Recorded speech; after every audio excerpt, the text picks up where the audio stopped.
You're watching HuffPost Live. I'm Caroline Modaresi-Tarani.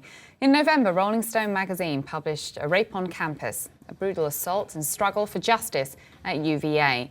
It was a gripping and terrifying account of a student named Jackie who said that she'd been gang raped by a group of fraternity brothers. But as well as horror, the story also elicited scrutiny, with questions being levelled at Rolling Stone reporter Sabrina Rubin-Erdely about the veracity of her reporting because she didn't contact the men accused of rape before the story went to print. Other journalists took issue with Reason Magazine's Robbie Soave, asking, is the UVA rape story a gigantic hoax? And headlines like The Missing Men. Why didn't a Rolling Stone writer talk to the alleged perpetrators of a gang rape at the University of Virginia? Well, today, Rolling Stone managing editor Will Dana admitted that there were doubts on the veracity of the story. In a statement, he said, quote, in the face of new information, there now appears to be discrepancies in Jackie's account, and we have come to the conclusion that our trust in her was misplaced. We were trying to be sensitive to the unfair shame and humiliation many women feel after a sexual assault and now regret the decision to not contact the alleged assaulters to get their account. We are taking this seriously and apologise to anyone who was affected by the story. So what happens now? Well, joining me now to discuss is Amanda Marcotte, a journalist, David Falkenfeld, media correspondent at NPR News, and Soraya Chemley, a feminist cultural critic and activist. I want to thank you all so much for joining me today. I mean, David, let's start with you. You interviewed the reporter Sabrina Rubin-Erdely, whose article set into motion a police investigation, prompted University of Virginia President Teresa Sullivan to suspend fraternity activities until January. Just how big of a bombshell is today's Rolling Stone statement? I think it's a pretty big deal. I mean, you're talking about the emotional core of what was actually a larger story. It was, in fact, making a bigger argument that the University of Virginia had failed to take sexual assault and rape seriously, and indeed is one of only, as I understand it, a dozen campuses nationwide to be under rather intense federal scrutiny and investigation for that very subject. But that said, this story, this lead anecdote of this woman only identified as Jackie, of being raped by 7 men at a fraternity party 2 years ago, was searing, and it was presented in almost narrative form. Very little attribution indicating any distance between the reporter's take on it and the woman who was the victim as described in this account. And in talking to Sabrina Rubin-Erdely, the reporter involved here, I pressed her on this, and she said, the emotional state of the woman Jackie was so fragile and her pleas so desperate not to contact the man identified only as Drew, her alleged assailant and ringleader in this gang rape, that she feared, the reporter feared for Jackie's mental and emotional well-being, and she decided, along with her editors at Rolling Stone, not to contact him. That's a very fateful decision. I mean, we contact people who are alleged of having done war crimes during World War II, or even in Rwanda or other places. We present them with these very serious allegations against them. In this case, that wasn't done. But I think perhaps even more damningly, the reporter and Rolling Stone didn't present that fateful decision to the readers to allow them to evaluate the reporting as it was presented. And it may be that they thought that might distract and detract from the larger argument about the culture of perhaps complacency or dismissiveness towards these serious allegations and serious incidents. But I think what it did was undermine the intellectual trust and the bond that reader and writer have in such situations, that you believe in the facts as they're presented. Yeah, and David, you several things that I think are very important to get to. One, of course, is this idea of protecting the woman at the sort of central list, protecting Jackie, and saying that they wanted to respect her and be sensitive to her. And a lot of people on Twitter, a lot of people have written about this as well, saying all the more reason to interview the men in question. Benji Salin here on Twitter just today says, so much squirming around the Rolling Stone news. You have to ask the other side, period. It is literally the first thing you were taught. Amanda, what do you say to that? I think the Rolling Stones screwed up there. I do caution that no matter how good a job Erdely had done on this story, no matter how thorough she was, no matter how many people she interviewed, most of the same people denying that this could have possibly happened and claiming that it must be a hoax and making really strong and unevidenced accusations against this woman in the story of lying and hoaxing. Accusations they have no real evidence for. I don't think a lot of them would be seizing something else. They would have seized some other reason not to believe her. So I think we should proceed with caution when it comes to people making the kinds of accusations against Jackie that we do with any other kind of story like this. I do think the Rolling Stones screwed up. They should have been anticipated that there are a lot of people out there that are highly invested in denying that rape is common or happens much at all. They should have covered their bases a little bit more. So Amanda, that said, in all of this, I just want to ask you a question. In all of this, though, given the Rolling Stone statement that came out today, does this just put, sort of Jackie's story into absolute tatters? I mean, people are now sort of saying, well, that's it. It was a lie in the first place. Is that the conclusion that you jumped to? No, I think they were going to say that no matter what, no matter how airtight it was. The detail, it's really shameful to see the Rolling Stone throw their source under the bus and basically insinuate that she's lying when they were the ones who didn't do their fact-checking. The fact-checking that the Washington Post released today, I looked over it, and it says to me that it doesn't say anything. It just doesn't say one way or another about her story. The only thing they can really tease out is that what fraternity she thought it happened at isn't the fraternity that it likely happened at. So does that mean she's lying, or does she just not remember what fraternity she went to? Well, that's another question that a lot of people are asking on social media. Soraya, T. Reese Shapiro in the Washington Post just a few hours ago published a story, a UVA fraternity to rebut claims of gang rape in Rolling Stone. This was shortly before the statements appeared. And in this story, there are several of those that were advocates for Jackie who have come out and now said that they are unsure of the story that she told them. What do you make of that aspect of this story? So I think there are two things. One is that Rolling Stone lost an opportunity to explain the neurobiology of trauma, right? There's no way that you can actually reasonably expect a person who went through what she describes going through to be able to coherently string together a linear, rational fact, everything lined up. That's the perfect rape victim that doesn't exist, right? And they could have made their statement in a way that while it did acknowledge the fact that there were people that would be hurt, I would argue that not only people, but an entire attempt to confront this culture, right, will be hurt for some time, no matter how it ends up playing out. They could have also talked about the very well documented process by which rape victims create memories, have memories, recall their experiences, and they didn't do that.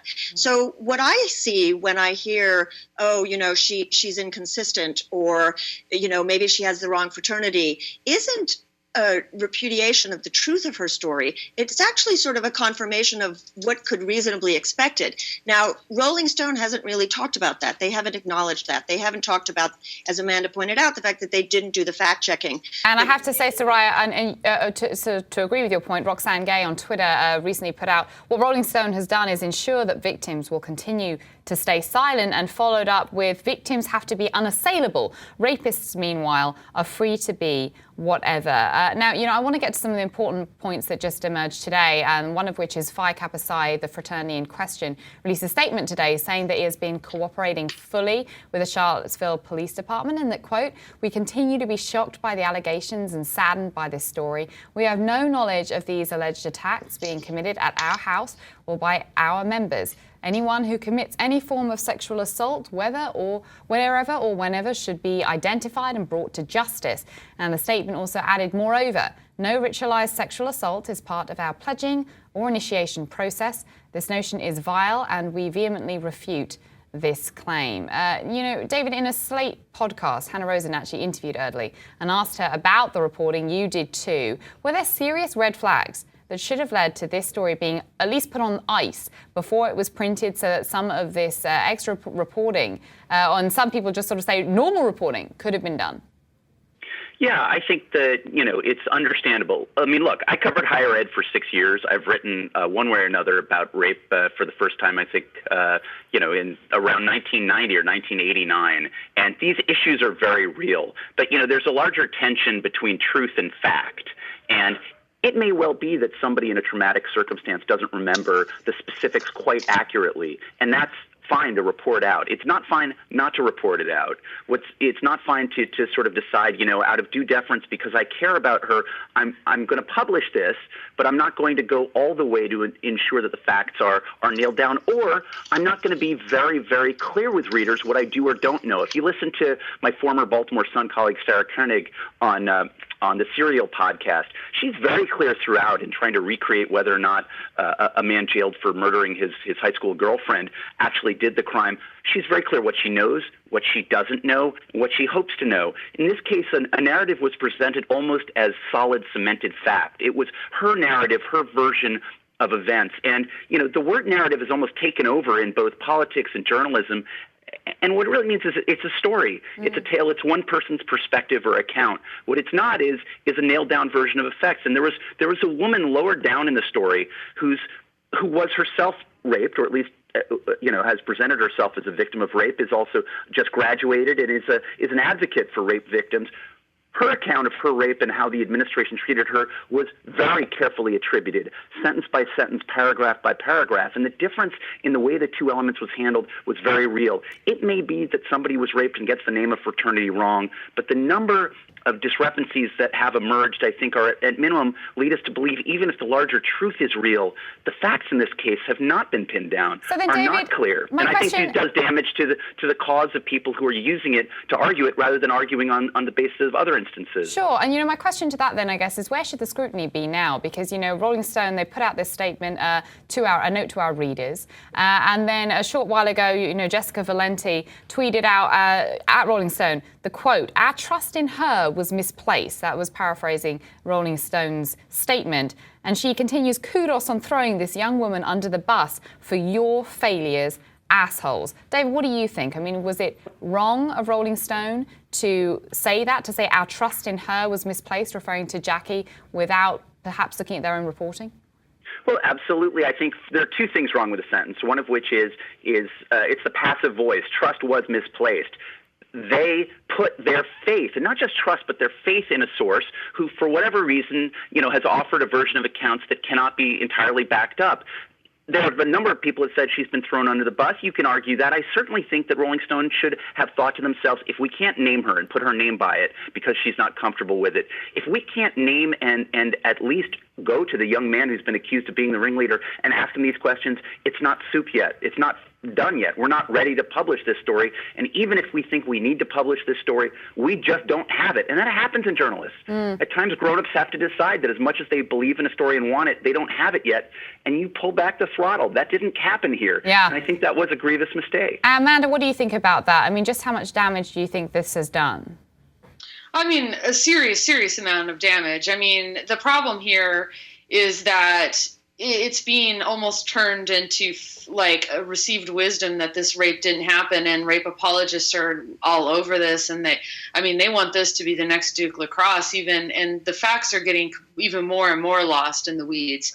Odds are, I mean, there's just no way to, the notion that it's certain that she's lying is just as big a misstep as saying that she remembered it exactly right when she clearly didn't.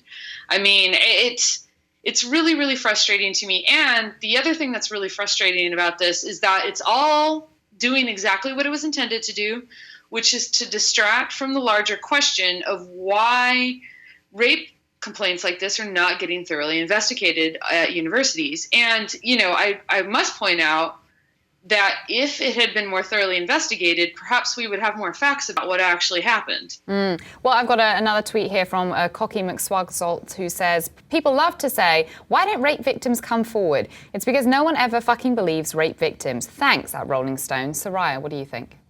Well, I think that's right? So college students think that 50% of women who allege rape are lying when we know it's closer to between 2 and 8%.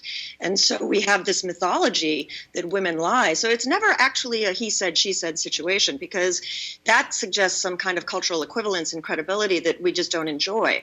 So I think that tweet nails it on the head. I would add, too, that Media Matters did a very thorough and long analysis of the critiques of this piece, and they pointed out some inconsistencies across the board in the way some of the actual publications that critiqued it have reported in the past, the fact that they don't necessarily seek out the other side of crime cases, the fact that they have also not named perpetrators of alleged crimes. And so I would urge anybody who's interested in looking at that to go and find it, because I think they did a really good job with that. But to go back to this question of credibility, I think that's super important, because we really don't have the information that the school could have captured, right? And we are constantly in the position as advocates and victims of having to prove and prove and prove every minute detail. And so that tolerance, the point of this article was to use her story to highlight institutional tolerance. And Soraya, absolutely. And I just want to read an excerpt from the Rolling Stone article that hits on exactly what you're talking about. It said, quote, "From reading headlines today, one might think colleges have suddenly become hotbeds of protests by celebrated anti-rape activists. But like most colleges across America, Gentile University of Virginia has no radical feminist culture seeking to upend the patriarchy. There are no red tape wearing protests like at Harvard, no sex positive clubs promoting the female orgasm like at Yale, no mattress hauling performance artists like at Columbia, and certainly no slut walks." I mean, Amanda, just to kind of piggyback off what Soraya was saying, how much have that element of Sabrina Rubin-Erdely's article has been lost as a result of what's just come out today? Almost all of it, and I would say by design. I mean, the reason that so many conservative publications have grabbed onto this bone as hard and chewed on it as hard as they can is because there's an agenda here. And that agenda is doing whatever they can, however they can, to throw a wrench in efforts to make universities more receptive, better at, and more thorough in investigating rape claims. And the irony here, I must reiterate again, is that all of these accusations that all the facts are now are aimed at discouraging investigation and reporting things that get the facts out. If we want the facts out, we need to really, really think hard and long about how we're having this conversation, because if we actually want the facts out, we want investigations. We want them.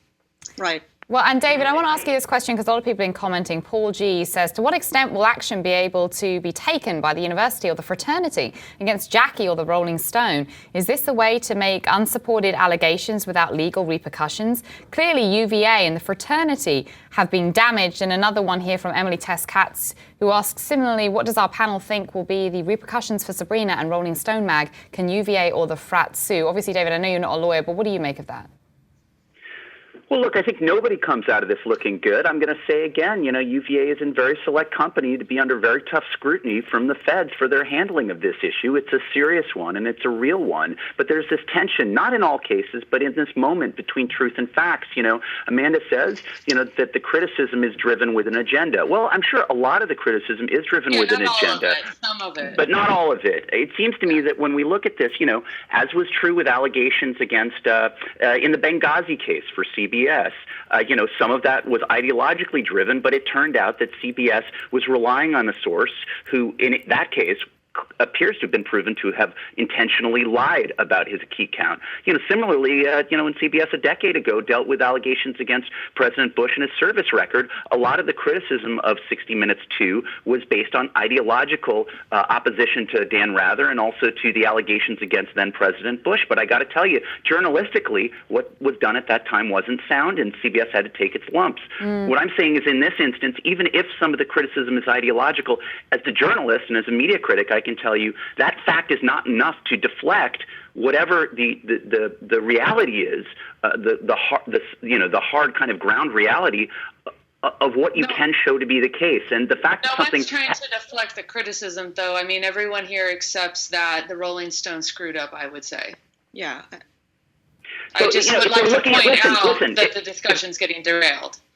Right, but if we're looking at campus rape, if you and I and all of us are here on HuffPost Live today to talk about campus rape, it's a serious issue warranting serious attention. If we're thinking about how Rolling Stone approached this story and how it addressed this criticism, I would say defensively and inadequately, and that's a serious blight on them, even as UVA has serious issues to address.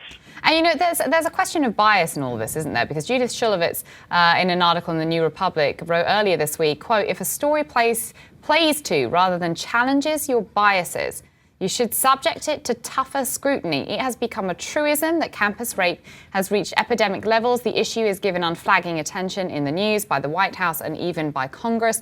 Because the story so soundly affirms the prevailing assumptions of our time," writes Bradley, this is referring to Richard Bradley, "he's inclined to doubt it." Soraya, what do you think, though? I mean, this is sort of what Amanda's been talking about. It's not always the rule, is it? I mean, if it sounds true, you should doubt it? Well, I'd like to take this into the broader context of the culture we're talking about, right? We have rape in the military, rape in the Catholic Church, rape on universities, rape in the Boy Scouts. There's really no kind of institution that you can look at where we aren't dealing with the exact same issues of institutional tolerance for rape.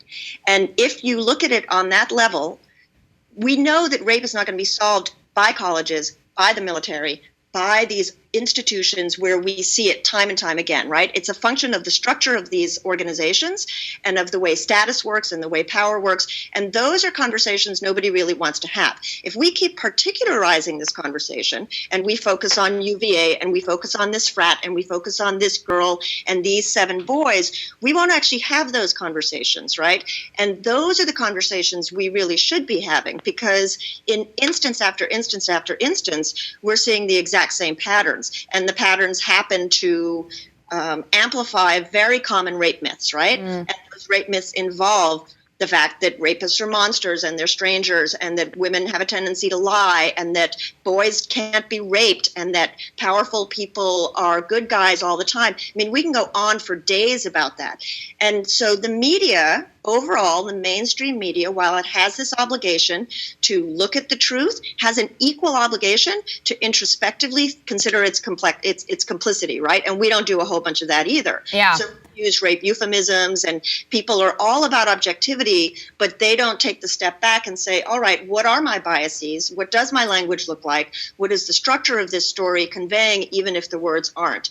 And these are really, really fundamental issues in the way we talk about sexual assault and gender. And I think, Soraya, that you raised an interesting point, and, David and Amanda, in the last sort of minute we have, I want to get your take on both of this too. Where do we go from here when it comes to how people handle and how people respond to this type of reporting? Because Emily Rendo, who's a rape survivor and advocate for victims on campus, she spoke out about this whole story as she was cited, she was a friend of Jackie's who was featured in the Rolling Stone article. And she criticised the magazine's reporting, and, a HuffPost article just out today by Laura Bassett and Tyler Kincaid. She says Rolling Stone decided to play all 3 roles of advocate, investigator, adjudicator, and those roles are kept separate and sacred for a reason. She worried that the revelations would be, quote, used to criticise survivors everywhere, which is cruel. David, what do you think? What kind of responsibility does Rolling Stone have to make amends in this case? Well, I think they've, made a start at it. The question is, can they salvage the overall thrust of the article, which is much better attributed and much better presented? When I talked to Sabrina Rubin Erdely, the author, she said that she was looking at UVA explicitly because she wanted an elite Southern, not an Ivy, but an elite university with a sterling reputation, one that might be more representative of the country than one of the Ivies she had been initially looking at. So she was casting about for a campus to explore the issue of tolerance of sexual abuse and rape. And I think that Rolling Stone, the facts matter. They are not for you. They are not against you. What you can pin down matters, and you doing your homework in public matters. If you believe you have a credible account, but you can't prove it to a fairly well, you make clear the extent to which you can show it. And one of the things you're always taught as a young reporter, at least when I was coming up, is you make the best possible case against something that you believe to be true and very damning. And in this case, no case was made against that. No chance was made for that case to be made. And, I think you can address the real heinousness of campus rape without trying to dismiss criticism of journalistic failings. And that's what happened here. As a journalist and not as an advocate, you don't have to be objective. It doesn't have to be anti-rape,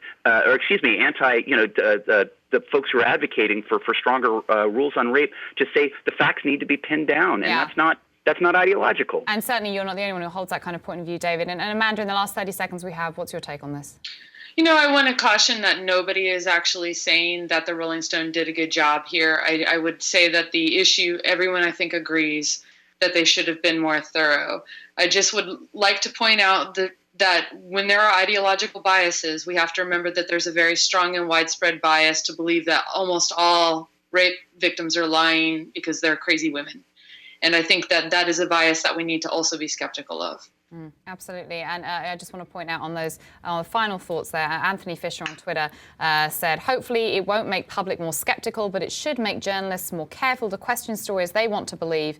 And finally, this one from Linz, who says, hoping people are aware that this is not the norm, but most likely it'll make it harder for other victims to tell their story. I would say as well, if anybody has been affected by anything we've been talking about today, please do contact RAIN.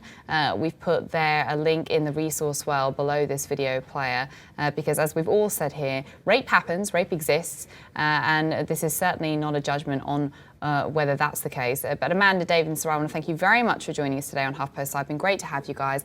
And for more information about Rolling Stone's story, A Rape on Campus, the subsequent scrutiny against it, you can check out the links in the resource well below. Keep on watching HuffPost Live, much more coming up next.